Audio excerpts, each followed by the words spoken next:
It's midnight and you're tuning in to Nightline with me, Sabrina Zainal. The top stories. Malaysia, Thailand sign landmark agreement on second cross-border bridge.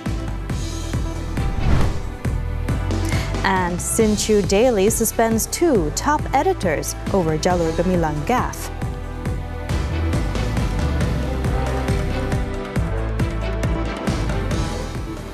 Good morning. We begin with this story.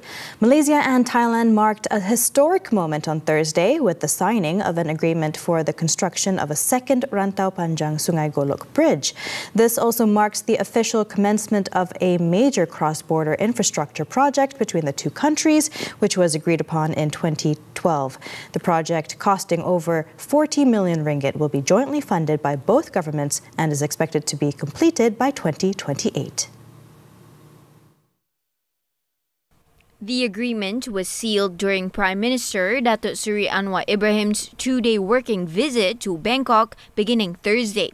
The special aircraft carrying the Prime Minister and his delegation landed at the Royal Thai Air Force Military Air Terminal 2 at approximately 1:20 p.m. local time. Upon arrival, Anwar proceeded to the Government House to attend a bilateral meeting with Thai Prime Minister Paetongtarn Shinawatra. During the meeting, he expressed his appreciation to his Thai counterpart for the shared commitment in expediting the execution of key projects. These include the construction of the new bridge and flood mitigation initiatives. He said implementing the projects could significantly boost bilateral trade value, potentially reaching $30 billion by 2027. Following the meeting, both leaders witnessed the exchange of the agreement, which was signed by Malaysia's Works Minister, Datuk Seri Alexander Nathalinggi, and Thailand's Deputy Prime Minister cum Transport Minister, Surya Juangrung Rongkit. Also signed was an agreement for the upgrading works on the existing Muhiba Bridge, which links Rantau Panjang and Golok.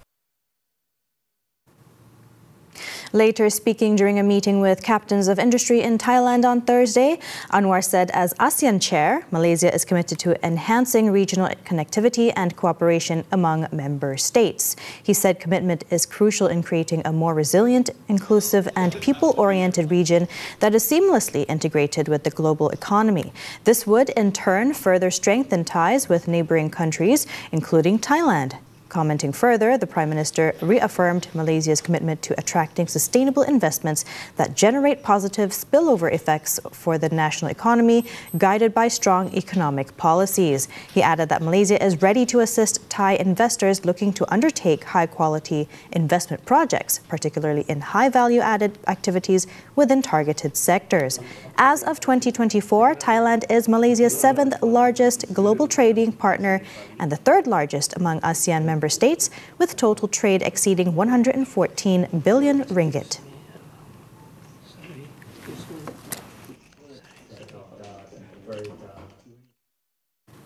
Before departing for Bangkok, Anwar bid farewell to Chinese President Xi Jinping, who concluded his 3-day state visit to Malaysia. The special aircraft carrying Xi and his delegation departed from Kuala Lumpur International Airport at around 10 a.m. In conjunction with the send-off ceremony at the Bunga Raya complex, a guard of honor was mounted by the 1st Battalion of the Royal Ranger Regiment. Besides Anwar, Foreign Minister Datuk Seri Muhammad Hassan was also in attendance to see off the Chinese president. Xi began his visit on Tuesday at the invitation of the Yang di-Pertuan Agong Sultan Ibrahim. The visit was Xi's second to Malaysia in 12 years.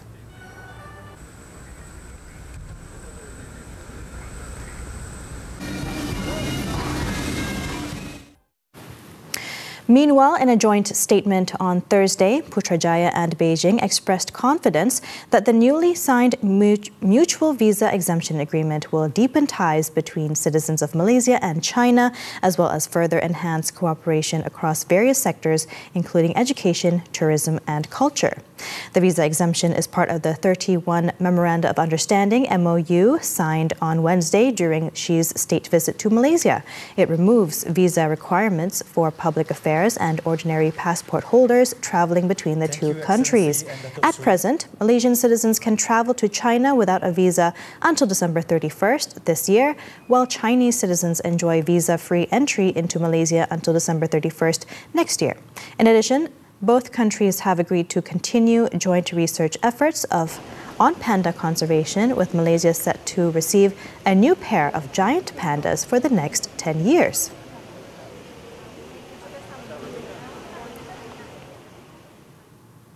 Sinchu Daily has suspended two of its top editors over the publication of an incomplete illustration of the Jalur Gemilang on the front page of the newspaper last Tuesday.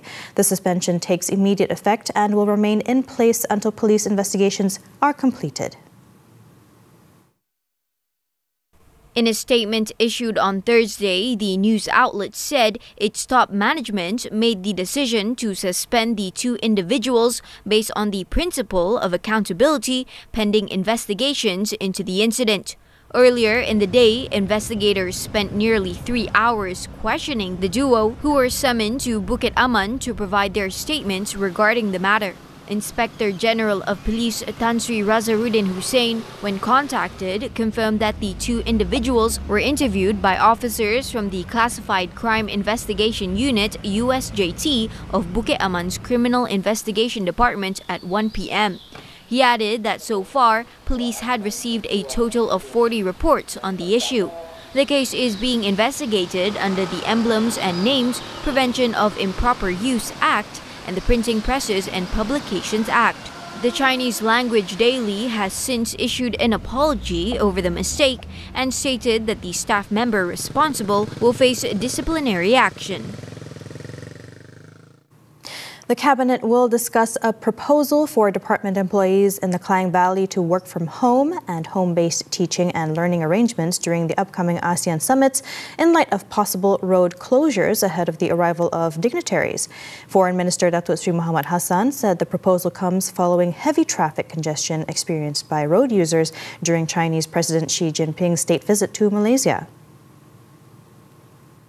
Pada penghujung bulan Mei nanti dan juga penghujung bulan 10 penghujung tahun ini, di mana ASEAN Summit yang ke-46 dan ASEAN Summit 47, saya nak cadangkan kepada Kabinet supaya kalau jabatan-jabatan mereka boleh bekerja daripada rumah, sekolah-sekolah boleh belajar daripada rumah.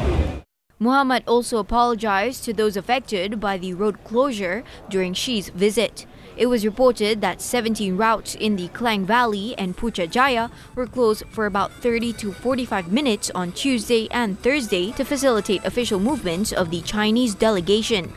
The Kuala Lumpur International Airport Terminal 2 was also temporarily closed due to Xi's arrival and departure, with passengers only able to reach the terminal through the KLIA transit rail line from Terminal 1. In other news, the 2024 Sijil Pelajaran Malaysia SPM examination results will be released next Thursday. According to the Education Ministry, MOE, candidates may obtain their results from their respective schools from 10 a.m. A total of 402,956 candidates sat for the examination at 3,337 centres nationwide. Private candidates can obtain their results by mail or by contacting the State Education Department, where they registered to sit for their papers. MOE said schools must ensure that results are relayed efficiently and in an orderly manner to facilitate a smooth process for candidates. Candidates may also check their results online on the ministry's official website.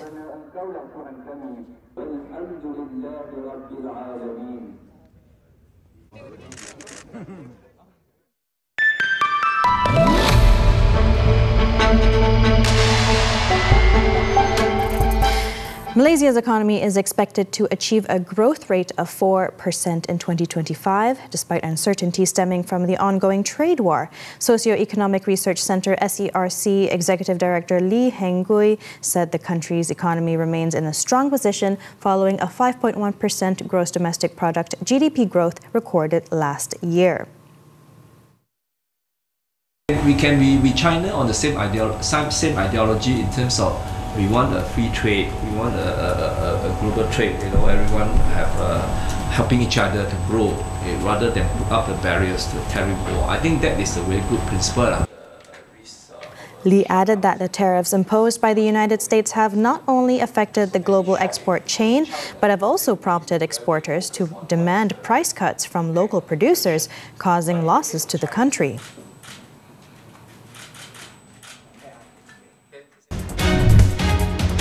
Navigating shifting markets. How prepared is the takaful industry? Can strategic focus drive growth in a rapidly evolving sector? How is Takaful Malaysia positioning itself for what's next? Zahir Kelvin Ong Abdullah speaks with Takaful Malaysia Group Chief Executive Officer Nur Azman Zainal. Only on Money Matters this Saturday at 5 p.m. on TV3 and stream on Tuntun. U.S. President Donald Trump has now imposed tariffs as high as 245% on Chinese imports, his most dramatic economic strike yet, in direct response to Beijing's tightening export controls over critical minerals used in everything from smartphones and EVs to jet engines and nuclear submarines. According to the White House on Wednesday, the figure outlines the context for the new executive order from the president, which represents all previous and new tariffs on some Chinese goods dating to the Biden and first Trump administrations. They added that electric vehicles and syringes are two products that already face 100% tariffs from the Biden administration before Trump imposed new tariffs on Chinese goods this year, and which now are on the receiving end of the 245% tariffs.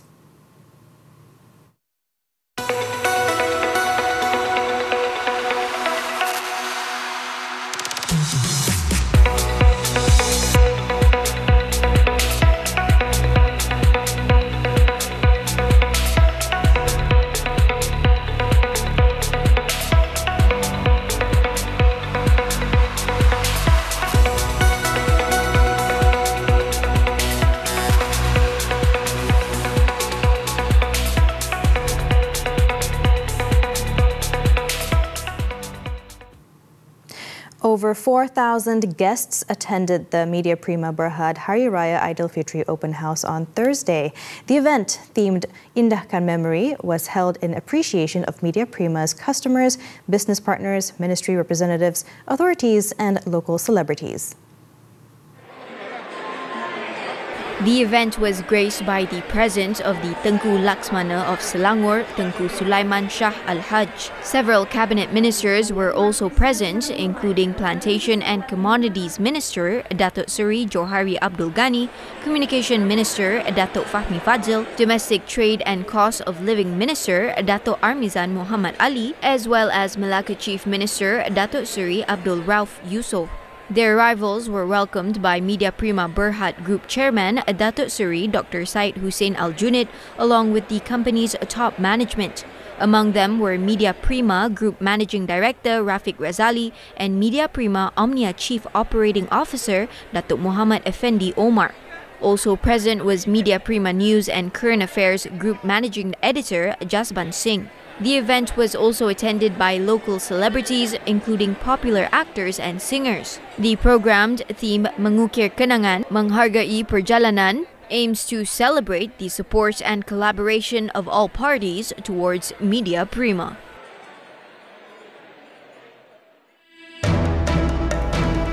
Nearly 15 million ringgit worth of meth found in abandoned vehicle. This and more when Nightline returns. Macam tengok video penuh, saksikan video muzik Raya Pop-Pop di Tuntun. Pop-Pop! Hai Pop!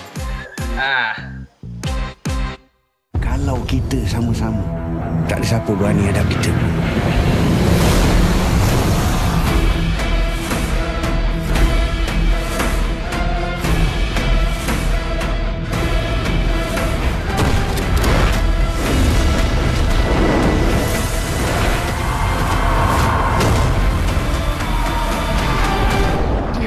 Aku, guys. Habis suruh aku apa?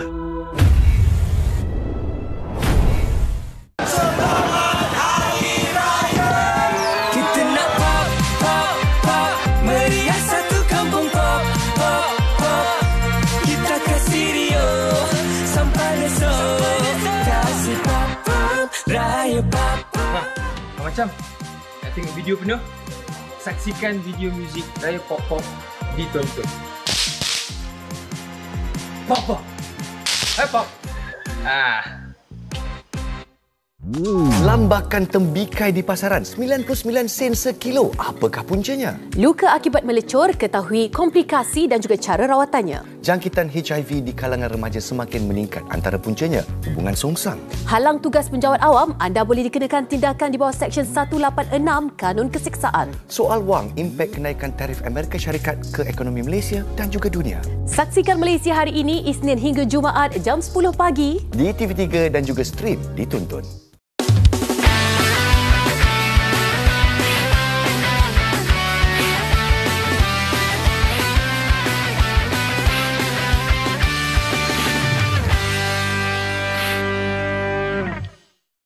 Kuih Raya Aneka Rasa, Surat Cerita Rama, meriah suasana. Cinta sesungguhnya. Awak ni sama macam lukisan-lukisan awak. Cuba awak jangan pandang pada kekecewaan. Sakana. Abang, tolong nenek tu datang balik, bang. Kau guna bomo sebab kau cemburu. Derai. Dia dekat dengan aku. Kenapa? Nak buat apa? Kau jangan sampai aku jerit dekat sini. Indahkan memori Syawal di Cerita Rama TV3 setiap Sabtu 10 malam dan stream juga melalui Tonton. Keluarga yang dianggap pelindung menjadi neraka yang membakar jiwa. Bukankah aku ni tercipta dari kasih dan janji setia di antara keduanya? Dengan bayang-bayang dosa yang terus mengekori. Aku tahu aku bukan mengandung anak kau, tapi aku minta tolong kahwin dengan aku. Bawa aku lari je. Kau tipu aku kan? Keluarga itu, Jumaat hingga Ahad 9 malam di TV3 dan stream sekarang melalui Tonton. Welcome back. The Court of Appeal in Putrajaya has set April 24th to fix a date to deliver the decision on Syed Sadiq Syed Abdul Rahman's appeal. The Muar Member of Parliament is seeking to overturn his conviction and sentence on 4 charges of abetting criminal breach of trust, misappropriation of funds and money laundering. Earlier, the hearing of Syed Sadiq's appeal on Thursday commenced with submissions from the prosecution represented by Datuk Wan Shaharuddin Wan Ladin and Farah Elzin Yusof Khan. The proceedings then continued with submissions from the defence represented by Datuk Muhammad Yusof Zainal Abidin and Datuk Hisham Tepote. After hearing the submissions, the 3-judge panel, led by Dato' Ahmad Zaidi Ibrahim, said they required time to deliberate before delivering a decision. The date for the verdict will be fixed during case management next Thursday. In November 2023, the Kuala Lumpur High Court sentenced Syed Sadiq to 7 years imprisonment, 2 strokes of the cane and a 10 million ringgit fine after finding him guilty of the 4 charges involving funds belonging to Bersatu's Youth Wing Armada.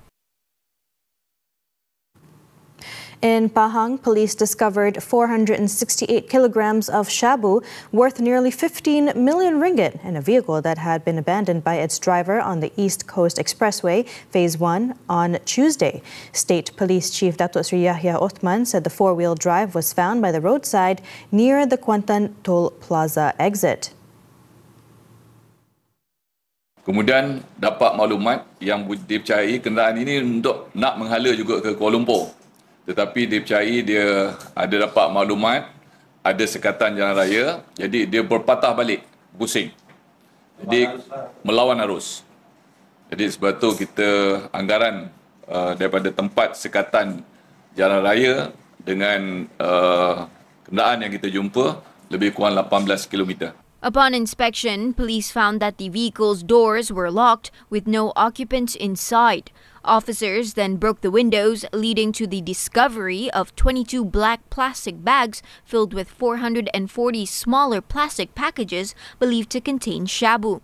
The vehicle's owner has been identified and is currently being tracked down by the police. The case is being investigated under the Dangerous Drugs Act. The police have urged state governments to ban the sale of electronic cigarettes or vapes, citing their growing link to the abuse of new synthetic drugs. Deputy Inspector General of Police Datuk Sri Ayub Khan Maidin Piche said investigations found that fentanyl, also known as the zombie drug, has been used as a substance in vape liquids. Vape ni mushroom dicampur dengan fentanyl apa semua lah. Ini yang kita bimbang sebab yang saya katakan tadi, jumlah pengguna vape ni umur 13 tahun ke 17 tahun. Ini kalau daripada awal dah dimasukkan bahan-bahan yang memang berbahaya ni, NPS yang bau ni, kita tak tahulah yang akan datang ni apa, masyarakat apa yang kita nak ada dekat Malaysia ni. Ayub Khan pointed out that the issuance of sales licenses falls under the jurisdiction of local authorities and that state governments can take the initiative while awaiting new laws to be passed by the federal government. His call follows the discovery of an illegal laboratory in Kedah used for processing drug-laced vape liquids. The substances were intended for distribution within Kedah, Pulau Pinang and the Klang Valley. Operasi mencabar menyelamat mangsa gempa bumi Myanmar. Mangsa-mangsa yang kita jumpa ni semuanya yang tidak boleh dikeluarkan penyelamat tempatan. Misi penuh air mata wiranegara di tanah bergolak. Pasukan biasa tak boleh buat apa yang pasukan semat buat.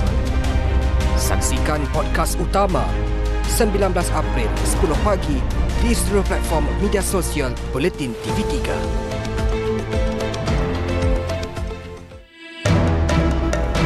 Myanmar frees nearly 5,000 prisoners. The details right after this breather. Kita nak pop, pop, pop, meriah satu kampung pop, pop, pop. Kita kasih Rio sampai besok. Kasih pop, pop, raya pop, pop, pop. Aku bekerja dengan company. Company nak aku jaga kampung ni. Selamat datang ke Kampung Ketayang. Ada hukum batas.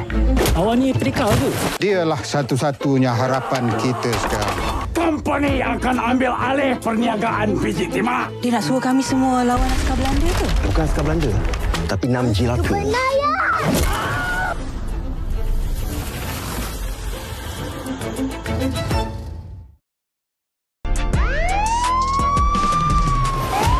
Kemasukan pendatang asing tanpa izin ataupun parti ke negara kita ni dah semakin serius.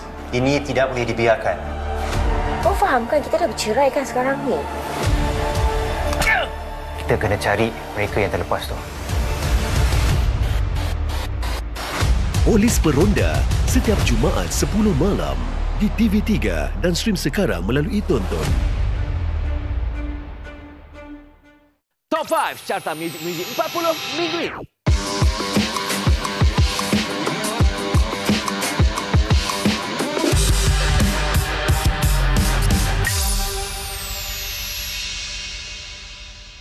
Syawal terasa bermakna dengan telefilm yang menyentuh jiwa dan juga mengundang tawa. Abah Tak Balik Malam Raya. Apa yang dah jadi pada Abah? Baju raya, kain perca. Sedih lah, dia pun marah tau tengok kamu macam ni. Aku tak ada mak lah, aku tampak mau nasi mana. Raya musim luruh. Masjid tadi dah terbayang-bayang nak makan lemang lah, ketupat lah. Indahkan memori Syawal di slot wayang TV3 dan stream juga melalui Tonton. Hai kawan-kawan, kawan-kawan pernah tak rasa tak selesa bila ada orang cuba sentuh badan kita? Kawan-kawan ingat tahu badan kita ni milik kita. Kalau ada orang sentuh tak izin, korang cakap tidak. Lepas tu korang bagi tahu ibu bapa ataupun cikgu ataupun kakak dan abang, okey? Betul tu. Ingat, tak ada orang yang boleh buat kita rasa takut dan tak selesa. Kita berhak rasa selamat dan dilindungi. Lambakan tembikai di pasaran 99 sen sekilo. Apakah puncanya? Luka akibat melecur, ketahui komplikasi dan juga cara rawatannya. Jangkitan HIV di kalangan remaja semakin meningkat. Antara puncanya, hubungan songsang. Halang tugas penjawat awam, anda boleh dikenakan tindakan di bawah Seksyen 186 Kanun Keseksaan. Soal wang, impak kenaikan tarif Amerika Syarikat ke ekonomi Malaysia dan juga dunia. Saksikan Malaysia hari ini, Isnin hingga Jumaat jam 10 pagi. Di TV3 dan juga stream ditonton. On to the foreign front. The U.S. Department of Homeland Security has warned Harvard that its ability to enroll foreign students will be revoked if the university continues to refuse government demands. This includes being placed under political supervision and providing information about students from overseas. Its secretary, Kristi Noem, wrote a scathing letter on Wednesday demanding detailed records on what she called the illegal and violent activities of Harvard's foreign students, which comes amid U.S. President Donald Trump's purge of pro-Palestinian activism in U.S. schools. She wrote that the university has until April 30th to comply with the demand or face immediate loss of student and exchange visitor program certification. The letter specifically requested full details on visa-holding students who made threats, disrupted the learning environment, or faced disciplinary action for protesting or making threats. Still in the U.S., a judge said there was probable cause to hold Trump's administration in criminal contempt for disregarding his order to turn around deportation flights to El Salvador. In a written ruling on Wednesday, U.S. District Judge James Boasberg said the Trump administration had shown willful disregard for his March 15th ruling and added that the administration's actions were sufficient for the court to conclude that there was sufficient probable cause to find the government in criminal contempt. Boasberg's ruling is the closest any court has come to suggesting that government officials could be punished over the controversial deportation flights. The White House communications director, however, said the administration would appeal the ruling.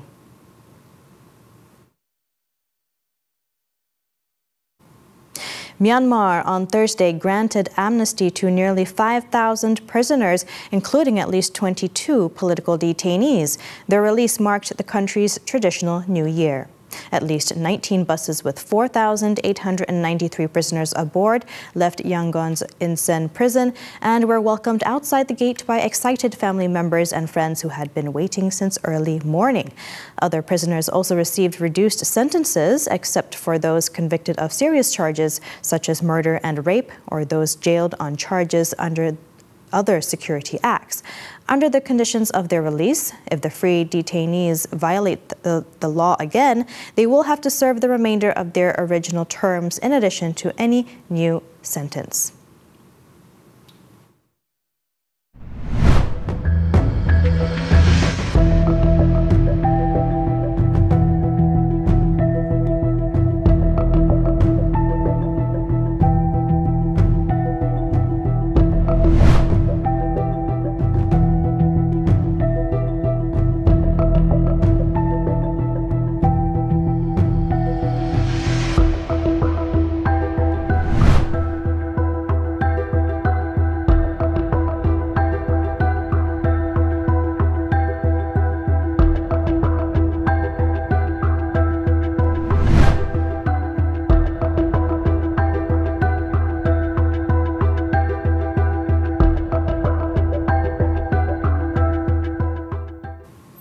Switching to sports now, once hailed as Malaysia's golden sport at the Olympic Games, the national diving team is now grappling with the harsh reality of being sidelined.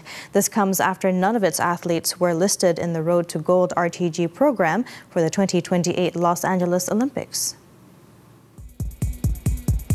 Despite this, the Malaysia Swimming Federation, MAS, accepted the decision and remains committed to reviving the sport. Once considered an Olympic gold mine alongside badminton, diving has seen a decline in prominence following weaker performances on the international stage. According to MAS Secretary General Andy Lau, the national diving team is currently undergoing a generational transition.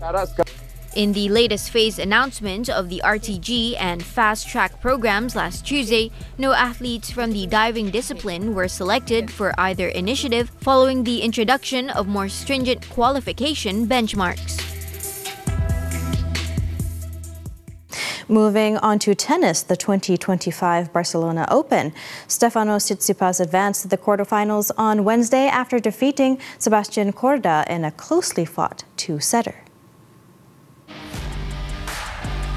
In a clay court match marked by powerful serving, the Greek, who has reached the Barcelona Final 4 times, secured another spot in the last 8 with a 7-6, 6-4 win as he continues his pursuit of a first title in Catalonia. He will next face off with Frenchman Arthur Fils, who beat Spaniard Pedro Martinez in straight sets. Also through to the quarterfinals was Holger Rune. The Dane rallied from a set down to beat Argentine's Sebastian Baez 4-6, 6-1, 6-2 to set up a meeting with Norway's Casper Ruud for place in the semi-finals.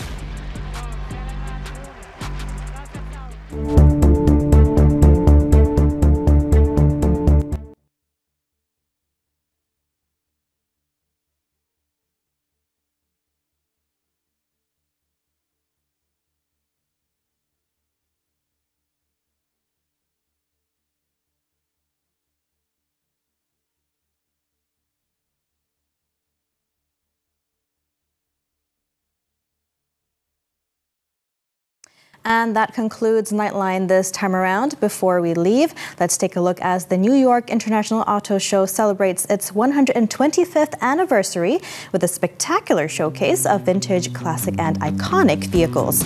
With that, I'm Sabrina Zainal. Thank you for watching and stay safe.